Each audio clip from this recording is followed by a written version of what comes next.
모든 역사는 한 장의 사진으로 남는다. 뉴스로 추억을 소환하는 레트로 감성 라떼 맛집. 뉴스와 함께 세상 모든 것의 역사를 알아보는 시간. 인생이 뉴스다. 우리의 인생 사진을 만나볼 수 있는 유튜브 사진관에 오신 걸 환영합니다. 여기는 라떼 월드. 이번 주도 살아남았다. 살았다. 자, 이렇게 매주 유튜브 사진관에서 라떼 향기 넘치는 추억 여행을 우리가 하고 있잖아요. 네. 근데 사실 이 추억 여행에는 지도가 필요가 없어요. 아, 그럼요. 무슨 지도가 필요합니까?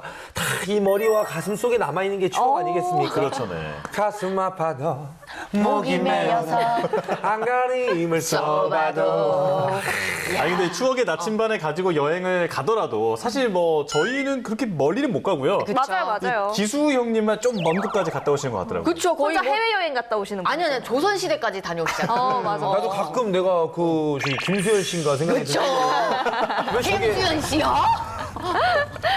자, 근데 요즘 지도를 기반으로 한 앱 서비스가 굉장히 많잖아요. 아. 혹시 어떨 때 이 지도 앱을 쓰세요? 저는 거의 이제 맛집을 찾아갔는데 이제 그 내비상으로는 나갔다가 딱 끊겼을 때 어떻게 가자 할 때 지도 맵을 키고 이렇게 좀 걸어가고 하거든요. 그건 우리 소영 씨 손 위에 그냥 맛집들이 다 펼쳐지는 거네요. 그럼요. 네. 자, 또 코로나19 발생 초창기에는 그 마스크 구입이 가능한 약국이나 네. 그렇죠. 또 그리고 백신 접종 예약이 가능한 병원들이 이 지도에 표시되는 어플이 나왔었잖아요. 네. 그때 정말 유용하게 썼었잖아요. 맞아요, 맞아요. 그래도 이것만큼 유용하고 자주 쓰는 지도 맵은 없을걸요? 내비게이션. 하루에도 몇 번씩 쓰고 있지 않습니까? 맞아요. 예전에는 진짜 책 펴가지고 뒤에서 여기서 우회전 했었어야 되거든. 우리 아버지 때 이렇게 딱 이렇게 책. 열어가지고. 사익가부터 같은 책이 있었어. 맞아. 책이요. 네, 사익가부터 맞아요, 맞아요. 지도책이라고 해서 몇 아버지들이. 번 국도에서 이렇게 빠지고. 예. 근데 직접 저는 보셨나 그 보다. 운전을 아예 내비게이션이 달려 있을 때부터 그냥 바로 시작을 해가지고 저는 아는 길인데도 내비게이션이 없으면 길을 잘 못 가요. 맞아요. 이렇게 지도는 우리 일상에 꼭 필요한 존재잖아요. 사실 이 지도의 역사도 정말 오래됐다고 합니다. 그래서 오늘 유튜브 사진관에서는요, 지도의 역사를 한번 알아볼까 하는데 다들 떠날 준비 되셨나요? 네, 선생님. 네, 지금부터 함께 하시죠. VCR 사진. 번역에서 30리오 이거 무슨 영화지? 둥근 나리들 수상한 자가 나타났어. 저자가 김종호란 자. 야, 대동여지도의 탄생 과정을 담은 영화 고산자네요. 맞습니다. 차승원 씨가 연기한 그 영화 속 주인공이 바로 조선 후기의 지리학자 김정호 선생님이죠. 길 위에는 신분도 없고 귀천도 없다.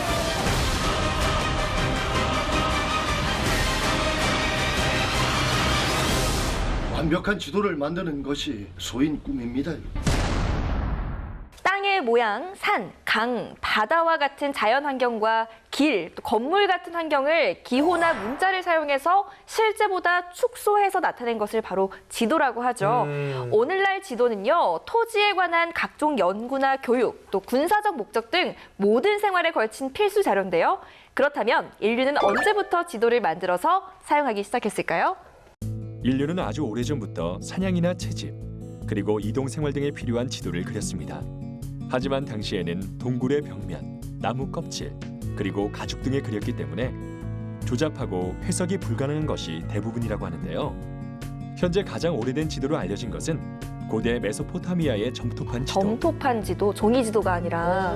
기원전 600년경에 제작되었을 것으로 추정되는 이 지도에는 바빌론이 직사각형으로 표현되어 있고 원안의 둥근 모양들은 이웃한 도시를 나타낸다고 합니다.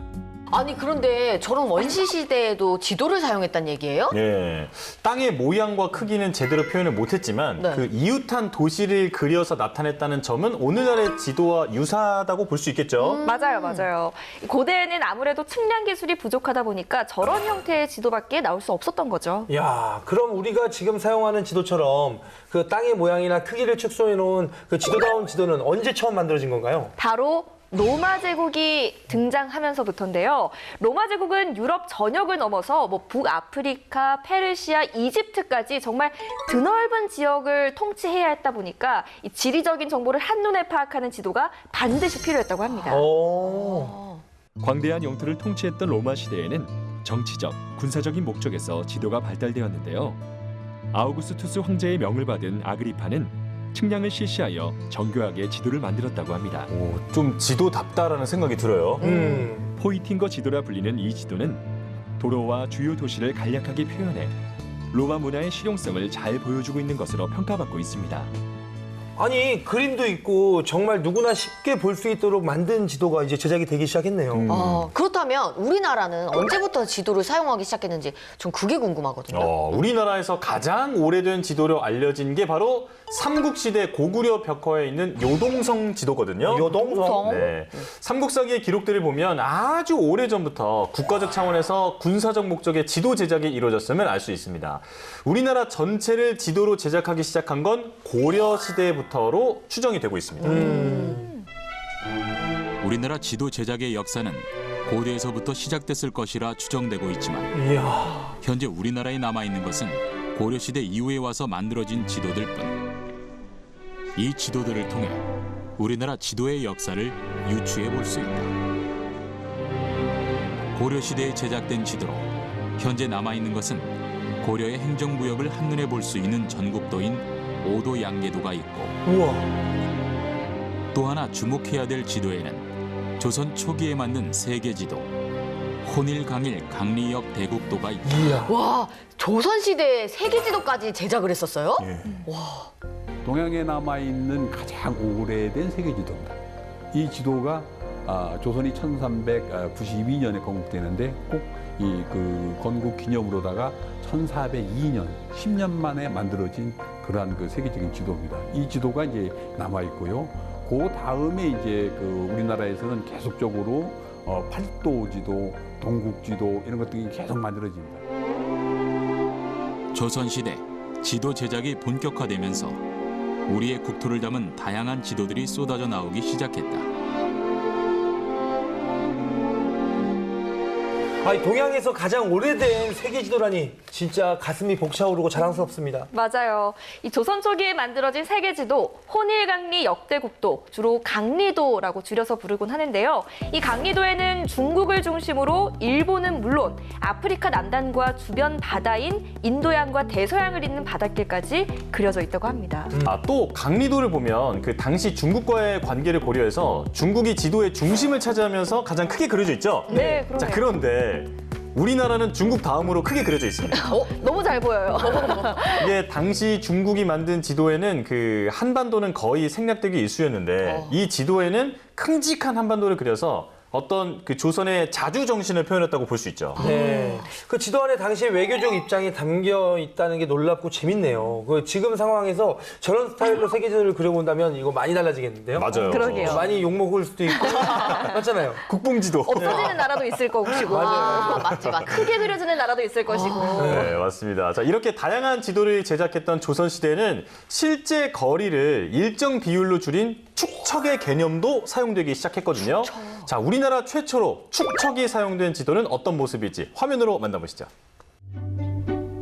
동국대 지도는 조선과 만주 일부를 그린 대형 조선 전도. 저 양쪽을 보면 많이 다르잖아요. 그렇죠. 이전 시기의 지도와는 전혀 다른 차원의 지도로 한반도의 북부가 매우 정확히 표현되어 있다. 동국대 지도부터는 야. 정확하게. 아니 실제 지형이랑 거의 비슷하게 표시되어 있네요. 아니 근데 지금처럼 위성도 저 때는 없었잖아요. 근데 어떻게 저렇게 정확하게 그렸다는지 정말 놀랍네요. 그러니까요. 정상기의 동국대 지도가 우리나라 지도 발달에 획기적인 공헌을 한 것에는 축척의 체계적 활용을 꼽을 수 있다. 축척의 이제 단위가 나오는구나. 정상기는 축척 지도를 우리나라에서 처음으로 제작했는데 백리를 1척으로 하는 백리척이라는 축척으로 실제 거리를 지도상에 정확하게 표현해냈다. 그의 독창적인 방법은 조선 지리학의 혁신적인 발전을 가져오게 했다. 저걸 발로 다 다니면서 그리신 거잖아요. 아니 근데 저 시대에 축척을 사용할 생각을 했다는 것 자체가 진짜 대단한 거 아닙니까? 맞아요. 맞아요. 그런데 조선 시대는 도대체 어떻게 이 거리를 어떻게 측정을 했다는 거예요? 이거 뭐 한 걸음당 1m 이런 거 아니에요? 걸음에 5걸음당 5m. 사람마다 좀 다르겠네. 그러니까 뭐 저기 이러다가 체육만이 걸어버리면 난리 나는 거지. 900km 걸어가야지. 그러네, 그러네. 지형이 달라졌을 수도 있겠네요. 다섯 걸어가는데 10m 나가지고. 네. 아, 네, 어떻게 측정을 했는지 궁금하시죠? 네. 아주 특별한 발명품을 통해서 실제 거리를 정확하게 측정할 수 있었다고 하는데요. 조선시대 발명된 놀라운 기구 기리고차로 먼 거리를 측정할 수 있었답니다. 기리고차는 일정한 거리를 가면 부 또는 징을 쳐서 거리를 알려주는 거리 측정 수레인데요. 진짜 똑똑하다. 수레가 2분의 1리를 가면 종을 한 번 치게 하고 1리를 갔을 때는 종을 여러 번 울리도록 제작됐습니다. 또 수레가 5리를 가면 북을 울리게 하고 10리를 가면 북이 여러 번 울리도록 설계됐는데요. 마차 위에 앉아있는 사람이 종과 북소리의 횟수를 기록해 거리를 측정했답니다. 굉장히 과학적인데 혹시 이건 누구 머리에서 나온 거예요? 누구겠어요? 누군데? 대동여지도 만든 그분이요. 진짜? 차승원 씨. 정답. 정답이에요? 연기를 어떻게 너무 나 맞췄어? 잘하셨네. 차승원을 맞다고 하네. 그래서 그때 지도를 만들고 나서 이제 또 장사가 사업이 잘 돼가지고 낙원의 밤에 마이사로 취직을 하신 거거든요. 그렇게 된 거예요. 이야. 아니 죄송합니다. 근데 그 정도로 연기를 잘하셨어요. 네. 김정호 선생님이시죠? 그렇죠. 맞아요. 김정호 선생님이 만드신 겁니다. 네, 자 그럼 당시에 대동여 지도는 어떻게 만들어졌는지 확인해 볼까요? 대동여지도를 만든 조선 후기의 지리학자 김정호. 조선시대 가장 정확한 과학적 실측 지도로 평가되는 대동여지도는 19세기 조선의 국토 정보를 집대성한 지도인데요. 저 자세한 거 봐요. 이 지도는 그러니까. 김정호가 전국 방방곡곡을 답사하고 실측해 만든 것으로 전해졌지만 전국을 일일이 답사했다기보다는 그 당시 흩어져 있는 지도를 모아 이를 집대성하는 데 많은 노력을 기울여 제작한 것이라고 합니다. 아, 전국을 다니며 만든 지도가 아니라 여러 지도를 모아서 하나의 지도를 만든 거군요. 근데 그게 더 헷갈리고 어려운 거 아시죠? 아. 근데 왜 이렇게 영화에서 많이 걸어 다니셨지? 한반도를 26만 6천 분의 1로 축소한 대동여지도를 만들기 위해 김정호는 50여 개의 목판을 제작했을 것으로 추정되고 있습니다. 환갑을 넘어선 김정호가 최소 5년 이상 목판 만들기에 몰두한 것입니다. 야, 조선시대 환갑의 나이면 진짜 고령이라고 할 수 있는데요. 대단하시네요. 맞아요. 뭔가 맞아요. 진념이 있으니까 장수하네. 우리나라 전체를 227면으로 나타낸 지도입니다. 그래서 실제 크기가 가로가 한 4m 정도, 세로 길이가 6m 정도 대단히 큰 지도입니다.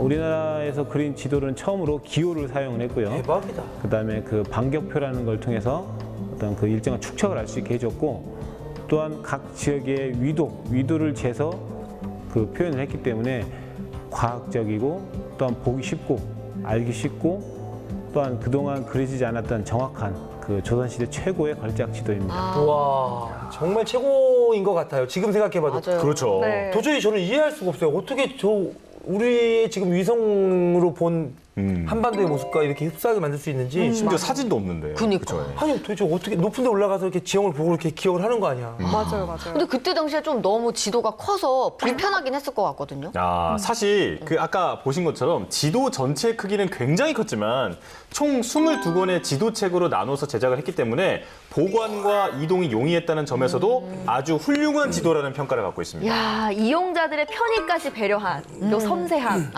자, 또 이렇게 정확한 축척을 통해서 심리 약 4.2km를 2.5cm 비율로 축소해서 정확한 거리를 지도에 나타냈습니다. 그러면 여기 이제 앞에 이 기호, 이거는 뭐예요?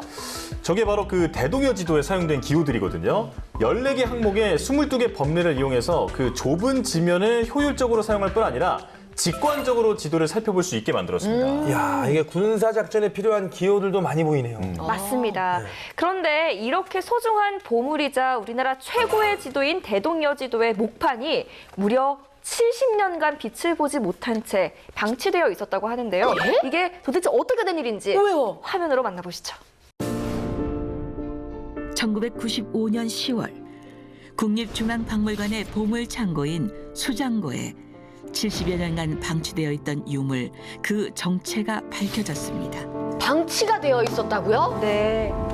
모두가 평범한 목판인 줄로 알았던 이 유물은 놀랍게도 대동여 지도의 목판.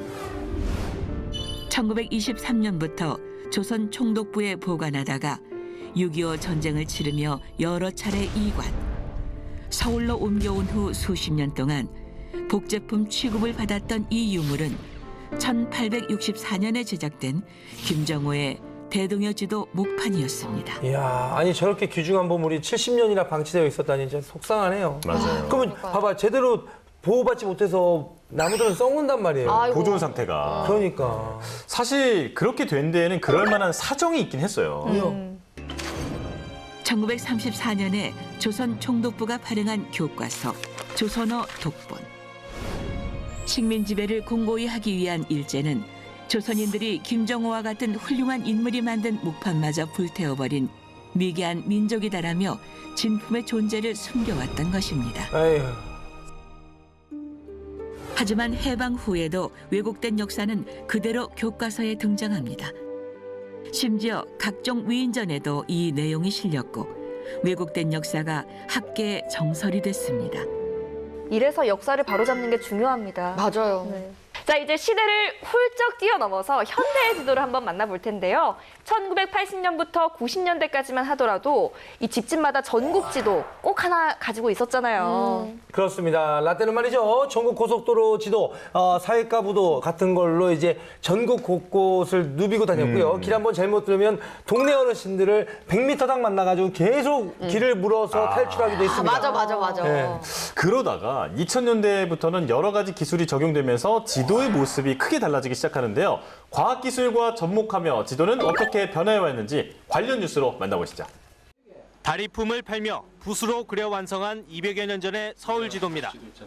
경복궁 앞 세종로가 눈에 들어오는데 실제 지형과는 차이가 많습니다. 그쵸, 아무래도 저런 종이 지도는 차이가 있을 수밖에 없었겠죠. 하지만 21세기 첨단 기술은 지도의 모습을 실제 지형과 똑같이 만들어놨습니다.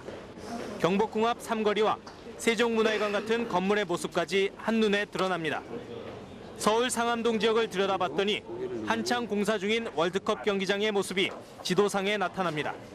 이번에 완성된 위성 영상 디지털 지도는 만드는 데는 36억 원이 들었지만 그 활용 가치는 3,600억 원이 넘을 것이란 게 연구진의 예상입니다. 와, 100배네요. 야, 지도가 디지털화되면서 확대 축소가 돼서 너무나 편해졌고요. 현재 모습을 실시간 확인할 수 있다는 것도 너무 신기하죠. 또 수요자들은 고품질의 지리정보 서비스를 요구하고 있는데 그 고품질의 지리정보 서비스의 욕구를 충족시켜주기 위해서 위성 영상을 활용하는데 굉장히 의미가 있다 이렇게 볼 수 있습니다. 자, 이렇게 지도의 가치는 언제나 상상을 초월하는데요. 이것의 상용화로 지도는 다시 한번 크게 발전하게 됩니다. 뭔지 아시겠어요? 뭐죠? 이것의 상용화로 지도의 발전이 크게 이루어집니다. 이거는 퇴 이렇게 붙여서 여기다. 여기다 이렇게 쳐. 과학적인데. 과학적이었어요? 아밀라제. 조금만 더 과학적으로 가자면 바로 GPS입니다. GPS? 네, 이 GPS를 통해서 지도는 정확한 위치 정보가 반영된 여러 가지 서비스로 확장되기 시작하는데요. 인공위성을 이용해 만든 이 지도에는 서울 시내 거리가 실제와 거의 똑같이 표시되어 있습니다. 원하는 목적지까지 몇 번 버스를 타고 가야 하는지, 가장 빠른 길은 어디인지도 보여줍니다. 저거 없었으면 대중교통도 사실 이용하기 되게 불편한 점들이 많았을 거예요. 이런 GPS를 이용한 지리정보는 이미 휴대폰에서 안내자 역할을 톡톡히 하고 있습니다. 휴대폰으로 자신의 위치를 누르자 서울 논현동의 지도가 상세히 나타납니다. 바로 앞에서 우회전하십시오. 야, GPS 없었으면 내비게이션도 없었겠다. 와, 그럼 진짜 큰일 날 뻔했네. 종전에는 50에서 약 150m 정도의 오차가 났던 것이 현재는 약 5 내지 15m 정도로 GPS의 정확도가 10배 정도 좋아졌습니다. 이렇게 정확성이 높아진 것은 미국이 군사용으로 개발한 위치 정보 시스템을 이달부터 일반에게도 완전 개방했기 때문입니다. 미아를 찾거나 긴급 구조, 비행기나 선박의 항법 장치, 그리고 지진 예보 등 GPS의 이용 범위는 무궁무진합니다. 따라서 모든 휴대폰에 GPS 기능이 들어가고 동영상을 볼 수 있는 IMT2000이 될 경우 위치 추적 시스템은 생활 속의 나침반으로 더욱 각광을 받을 것으로 보입니다.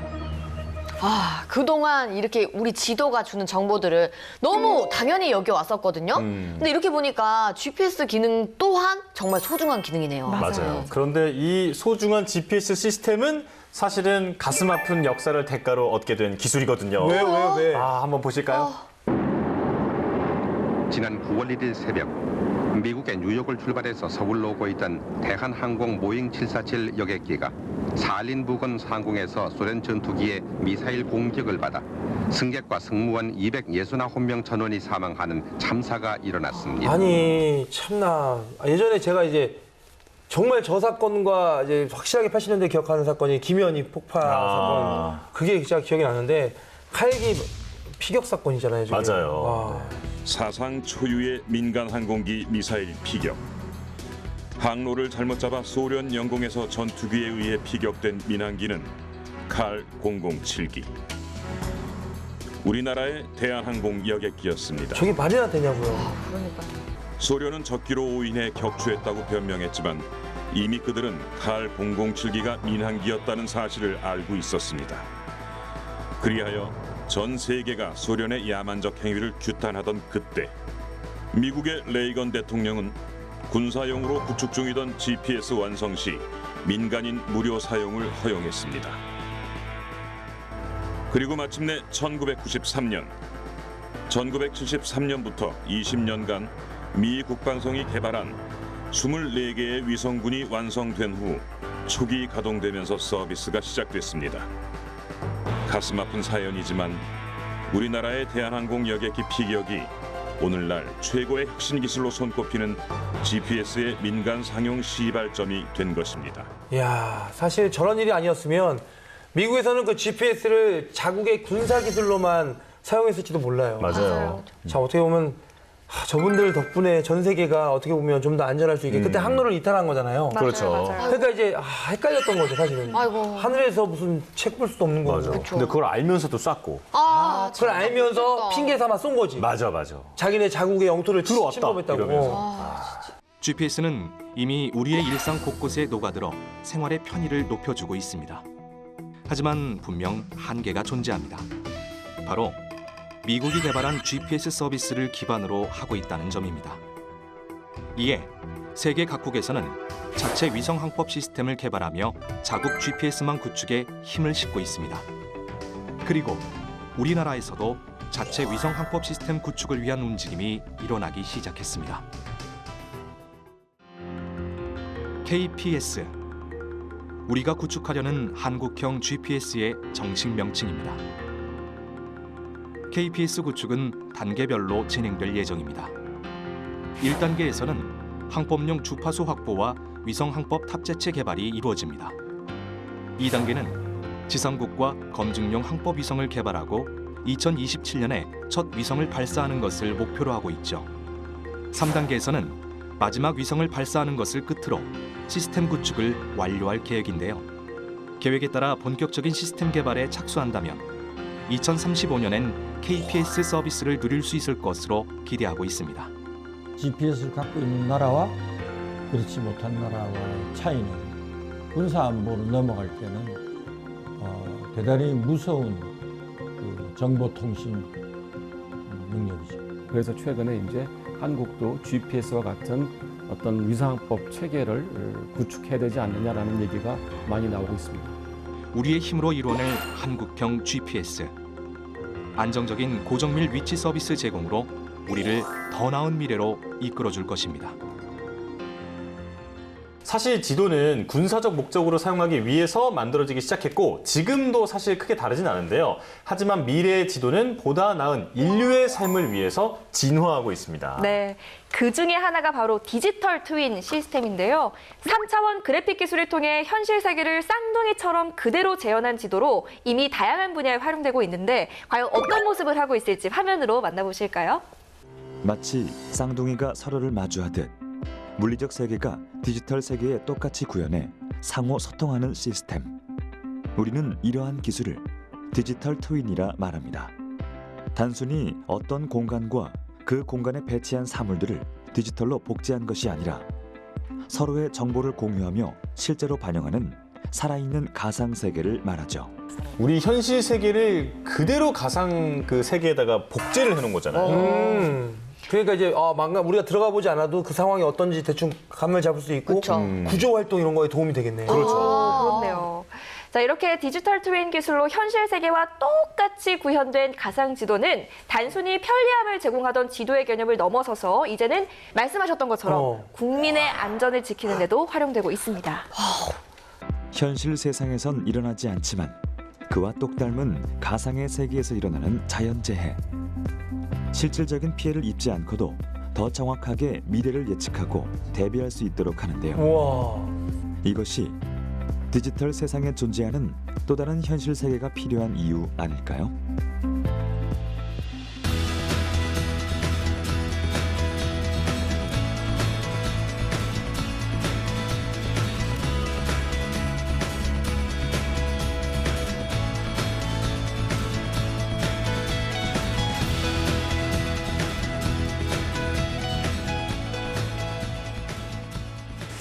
야. 오늘 거 진짜 재밌다. 그죠? 맞아요. 이렇게 오늘 지도의 역사에 대해서 살펴봤는데 제가 사실 그 랜선 여행 같은 걸 할 때 그 이제 세상의 그 지구를 아예 그대로 가상현실에 올려놓은 그 구글 서비스가 있어요. 구글 어스. 거길 보면 정말로 내가 여행 가고 싶은 데를 확대하다 보면 진짜 운전해서 가는 것처럼 여행이 가능하거든요. 아, 그럼 여행 안 가도 갔다 온 것처럼 돼요? 조금씩 이동하는 거구나. 그러니까 진짜로 그거 확대해서 저는 막 페루 이런 데도 가보고 이야. 이집트도 가보고 이렇게 진짜? 가볼 수 있어요. 오, 좋다. 정말 신기해요. 그거를 이제 VR 기술로 연결을 하는 거야. 그러면 이제 진짜 여행이 돼요. 그러면서 내가 이걸로 움직이는 거지. 자동차 운전하는 것처럼. 맞아. 진짜 재밌겠네요. 말씀을 들어보니까. 저도 진짜 한번 해봐야겠다, 오늘. 어떤 걸요? 어디요?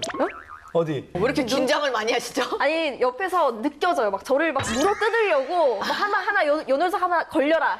이게 좀 너무 느껴져가지고. 둘의 케미가 또 굉장히 좋잖아요. 그럼요. 이게 치고받고 하는 게 이게 케미가 그쵸? 보통이 아니지. 나중에 진짜 친대요. 나 고소할 거야. 노인 폭행으로. 자, 이렇게 시대별 다양한 기술들이 접목되어 펼쳐지는 지도. 앞으로 우리 인류를 새로운 곳으로 안내할 미래의 지도는 어떤 모습일지 기대해 보겠습니다. 지금까지 유튜브 사진관이었습니다.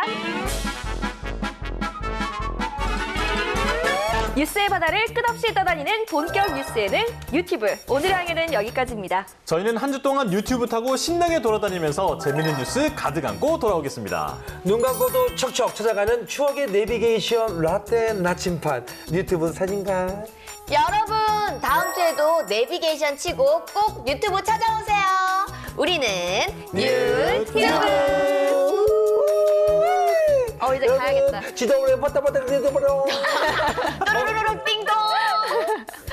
아니 근데 추억의 나침반을 가지고 여행을 가더라도 사실 뭐 저희는 그렇게 멀리는 못 가고요. 맞아요. 기수 형님만 좀 먼 곳까지 갔다 오시는 것 같더라고요. 그쵸, 거의 혼자 해외여행 갔다 오시는 분. 아니요, 조선시대까지 다녀오시잖아요. 맞아. 나도 가끔 내가 김수현 씨인가 생각이 그쵸. 들어요. 김수현 씨요?